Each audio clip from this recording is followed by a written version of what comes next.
These are also now the new dimension that we're seeing now. It's not only, we used to think it's Africans and maybe some of the Arab countries like some military people from Tunisia and so on, but now we know of these frigates that are Italian in the Mediterranean and so on. Some airplanes are taken off from there.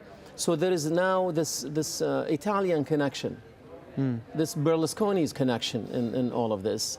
So now we have to ask, now given all that is going on, there is no doubt that there is a massacre going on in Libya. Anybody that doubts that needs to check if their feet are touching the ground. So there is no doubt that there is a massacre, despite the total blackout that the government is doing in Libya, the media blockade that is going on. Phone lines have been cut today. Phone lines, mobile lines, landlines, internet, even satellite phones are blocked in Libya today, by the way. We even tested that. Even those are blocked. So despite all of that, we know that there is a massacre taking place because it has been taking place for the last 5 days. Now, with that, we have to ask, where in the world is the world? But what can the world do? I know I'm being really pessimistic here, but what can the world do? They can condemn all they want. They can use all the strong words they want. This is not a regime that listens. It hasn't listened for 40 years. It's not about to start listening now. I'm not interested actually in condemnation because you're absolutely right. Condemnation has gotten nobody anywhere. But what I'm interested in is some tangible actions. Example, I am interested in this world to send observers. I am interested in the United Nations to convene and to send people on the ground, to, if not to participate, to protect the innocent, at a minimum to observe and to document and to monitor the situation. Because you have a regime here who is using foreign forces to kill its own people and then turning around and having a kid come on the scene last night saying that the protesters are using these mercenaries. Who would go into this, though? Just looking at the pictures now, the masses of people, the violence, who would go into that? Who should go into that? Blue hats, blue berets, United Nations. UN peacekeepers. Yes, where are they? They're tied up in plenty of other conflicts, aren't they? How many people have to die in Libya before Libya gets the attention of the world? How many more? Are we looking at, do we have to give up 100,000 lives? 200,000 lives? I mean, how many in a nation of less than 6 million people? How many people have to die before the world takes notice? I am tired of listening to countries saying exercise restraint. If I hear it one more time, I don't know what I'm going to do to myself. Ibrahim, don't do anything. Stay there. I want to come back to you later on.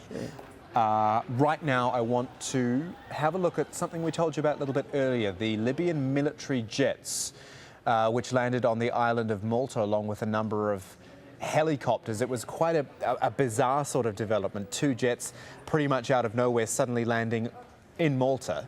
Felicity Barr's in London. She can tell us about what went on there, Felicity. Yeah, very interesting development, wasn't it, Kamal? 2 Libyan Air Force jets landing in Malta, and according to a military source, their pilots have asked for political asylum. That comes as demonstrations have been taking place in the Maltese capital, Valletta. We can get the very latest now from our reporter, Carl Stanio-Navarra. He joins me on the phone line now from Valletta. First of all, Carl, give us an update on those 2 fighter jets and what's happened to the pilots.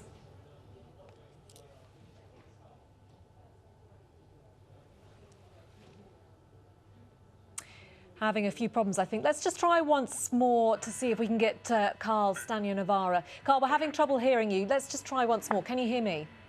I can hear you clearly, Felicity. Can you hear me? I can, yes. Just recap to us what's actually happened, those 2 fighter jets arriving in Malta.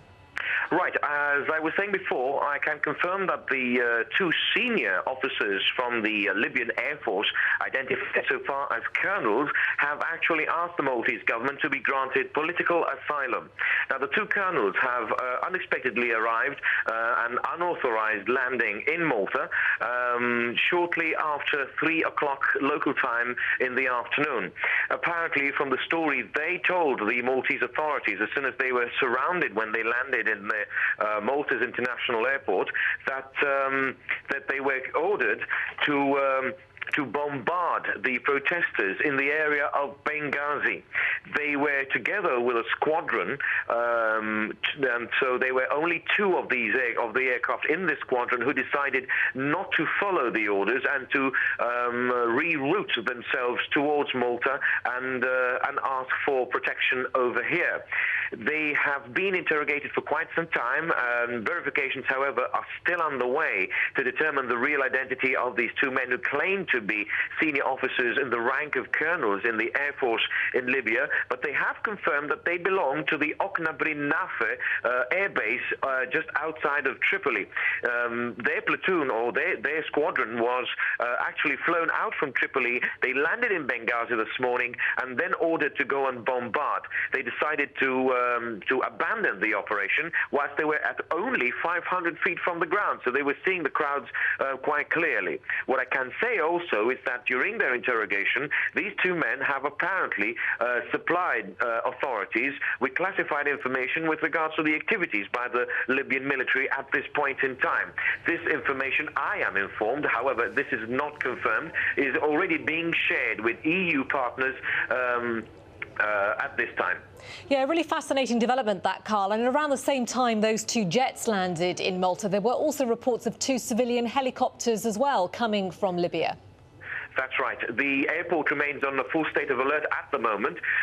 Given the developing situation in Libya, there are thousands of EU nationals who are wanting to get out of Libya as quick as possible. Now, there's a big problem for EU nationals to leave Libya because there's a process of exit visa. There are no officials in Libya to be contacted in airports who could grant this exit visa, which is causing a big problem and heavy congestion at the airports in Tripoli, because Benghazi airport, I am informed, has been closed.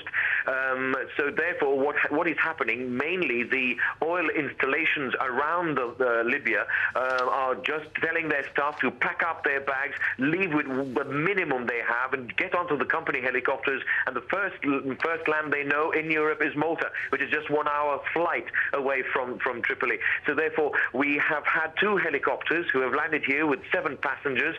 Only one had a passport with him. They all claim to be French, and they were thanking the authorities for welcoming them over here because they said they've just ran away from hell.